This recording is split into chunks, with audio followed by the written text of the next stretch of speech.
السلام علیکم ورحمۃ اللہ وبرکاتہ۔ عربی عورت نے مجھے اپنا ڈرائیور بنا لیا، جہاں جانا ہوتا میں لے جاتا۔ مجھے رہنے کے لیے اپنے گھر کے ایک کونے والا کمرہ دیا ہوا تھا۔ روزانہ رات کو مالکن کے کمرے سے عجیب سی آوازیں آتی۔ ایک رات میں نے دروازے سے چھپ کر دیکھا تو جان نکل گئی، کیونکہ مالکن تو چوکی دار سے۔ ناظرین، ہمارے اس چینل کی ہر سٹوری سے باخبر رہنے کے لیے چینل کو سبسکرائب کر لیں۔ گرمیوں کے دن تھے۔ گرمیوں کی تپتی دھوپ ہر ایک کو اپنے لپیٹ میں لیے ہوئے تھی۔ میں پریشان سا ایک دکان کے پاس کھڑا تھا۔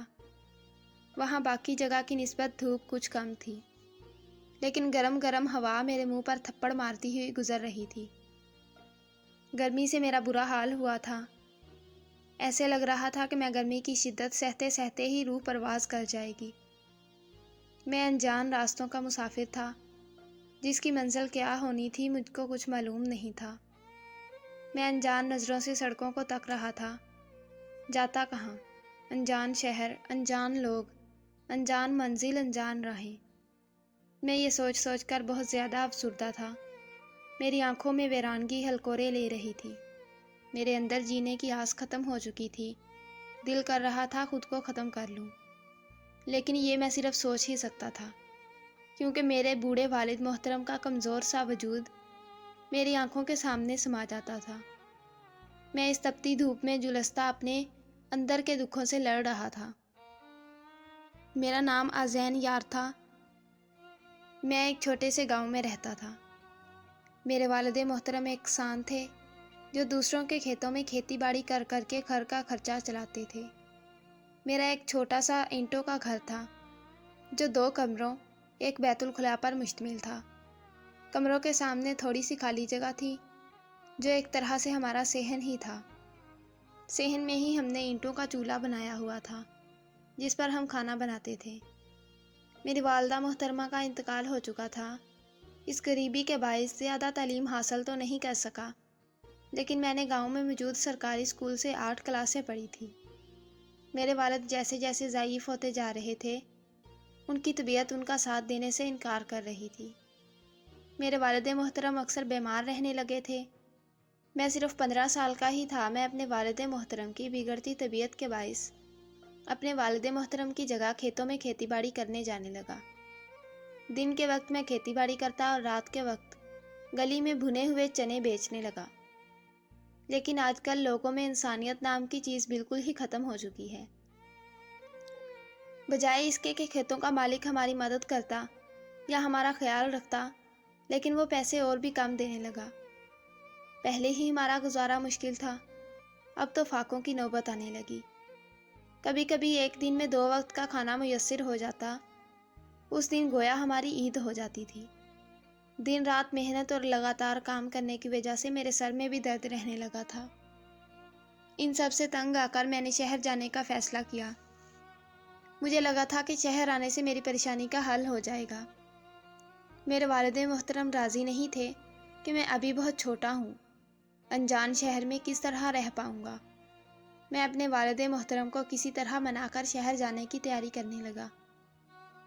جب میں شہر جانے کے لیے والد محترم سے مل کر گھر سے نکلنے لگا تھا، تبھی میرے والد محترم نے مجھے کہا تھا کہ بیٹا، تم جا تو رہے ہو، لیکن تم ابھی چھوٹے ہو، تم کو ابھی بہت سی مشکلات کا سامنا کرنا پڑے گا، لیکن تم ہمت نہیں ہارنا اور کبھی مایوس مت ہونا۔ اللہ تعالیٰ اپنے بندے پر اس کی استطاعت سے زیادہ بوجھ نہیں ڈالتا۔ تم پریشان مت ہونا، اس اللہ تعالیٰ پر بھروسہ رکھنا، بے شک وہ بہترین کارساز ہے۔ اللہ تعالیٰ تمہاری مشکلیں آسان فرمائے، تم کو صبر و ہمت عطا فرمائے۔ اللہ کی امان میں میرے والد محترم نے اپنا لرزتا ہاتھ میرے سر پر رکھ کر مجھے نصیحت کر کے ڈھیروں دعائیں دیتے مجھے اللہ تعالیٰ کی امان میں دے گئے۔ میں نم آنکھوں سے اسے دیکھتا ہوا گھر کا دروازہ عبور کر گیا۔ میں بس اسٹاپ پر پہنچا اور وہاں سے کراچی جانے والی بس کا ٹکٹ لے لیا۔ میں بہت پرجوش تھا، ایک نئے سفر، ایک نئی منزل کو پانے کے لیے، لیکن مجھے نہیں معلوم تھا میری راہ میں بہت ساری رکاوٹوں نے آنا ہے۔ میں کراچی پہنچا تو میرا چہرہ خوشی سے دھمکنے لگا تھا۔ میں پرجوش سا ارد گرد دیکھنے لگا۔ میں اپنی زندگی میں پہلی دفعہ کراچی آیا تھا۔ میں پیدل چلتا حیرت زدہ سا روڈ کو دیکھنے لگا جس پر مسلسل گاڑیاں رواں دواں تھیں۔ بڑی بڑی بلڈنگ میں تھکاوٹ وغیرہ بھولے بلڈنگ کے اندر داخل ہوا۔ یہ دیکھ کر میری آنکھیں جگمگا اٹھی کہ لوگ ایک کمرے کی طرح بنی جگہ کے اندر جا رہے ہیں، اور جب اس کمرے کا دروازہ واپس کھلتا ہے تو وہ خالی ہوتا ہے۔ مجھ کو ایسے لگا میں جیسے کوئی طلسمی دنیا میں آ گیا ہوں۔ میں بھی اپنی حیرت کو قابو پاتا اندر کی طرف بڑھا۔ یہ دیکھ کر میری حیرت کی انتہا نہ رہی جب ایک شخص کمرے کے اندر موجود بٹن کو دبایا۔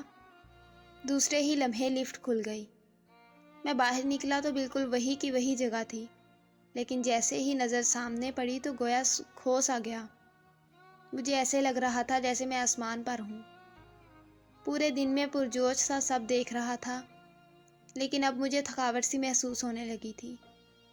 کچھ ہی دیر میں دن کا اجالا اندھیری رات میں بدلنے لگا۔ تب مجھے فکر ستانے لگی میں رہوں گا کہاں؟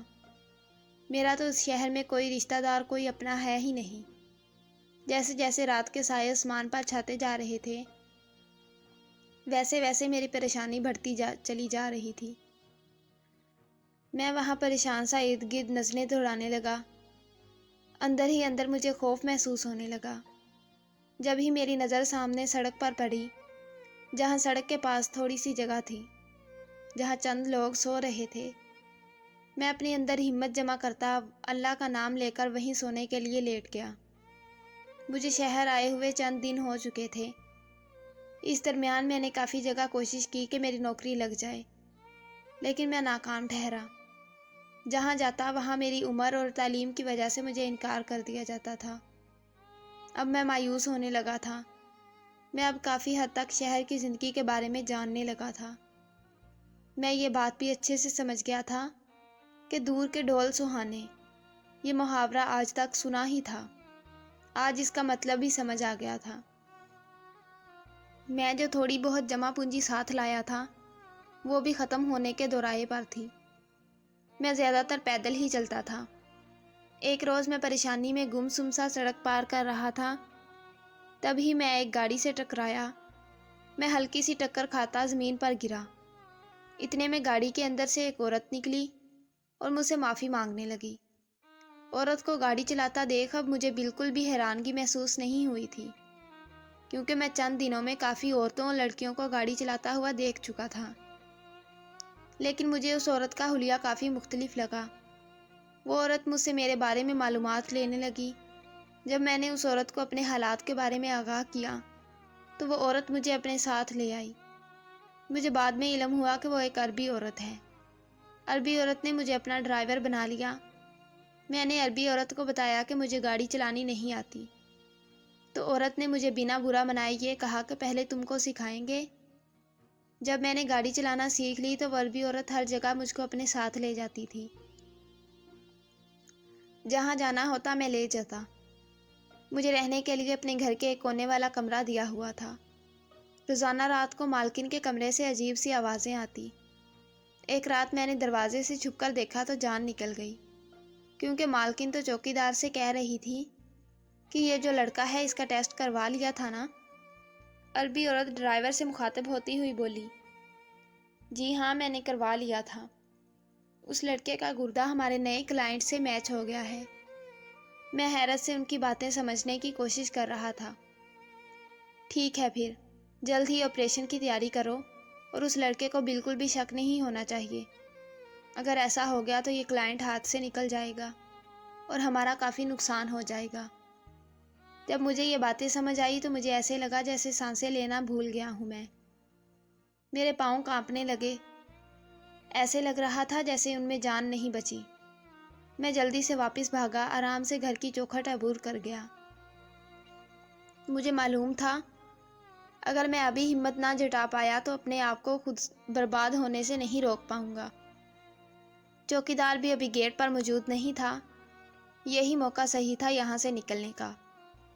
ابھی بھی یہ بات اکثر مجھے پریشان کرتی ہے کہ اگر مجھے ان سب کے بارے میں علم نہ ہو پاتا اور وہ عورت میرے جسم کے اعضاء بیچ دیتی تو اس سے آگے میرے لیے سوچنا بھی محال تھا۔ خیر میں کسی طرح وہاں سے نکلنے میں کامیاب ٹھہرا۔ میں بس بھاگے جا رہا تھا۔ مجھے ایسے لگ رہا تھا کہ اگر میں رکا تو وہ لوگ مجھ کو ڈھونڈ لیں گے۔ میں سن دماغ کے ساتھ بھاگتا آگے موجود گہرے گڑھے کو نہ دیکھ پایا اور اس میں جا گرا۔ میرے جسم پر کافی چوٹیں آئیں۔ درد سے میری جان نکلنے لگی تھی۔ میں دل ہی دل میں خدا تعالیٰ کو پکارتا۔ کب اپنے ہوش و حواس کھو بیٹھا مجھے علم نہ ہو سکا۔ جب میری آنکھ کھلی تو خود کو ہسپتال کے بستر پر پایا۔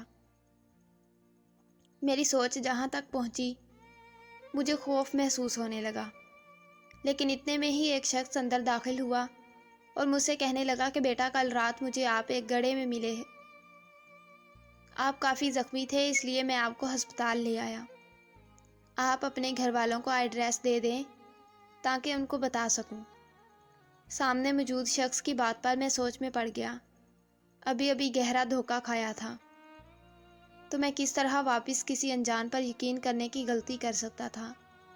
لیکن پھر یہ سوچ میرے ذہن میں آئی کہ اگر ان کو نہ بتایا تو میں کہاں جاؤں گا۔ پھر خود کو قسمت کے دھاروں پر چھوڑ کر سب کچھ اپنے سامنے موجود شخص کو بتایا گیا۔ وہ میری بات سن کر مجھے اپنے ساتھ اپنے گھر لے آئے۔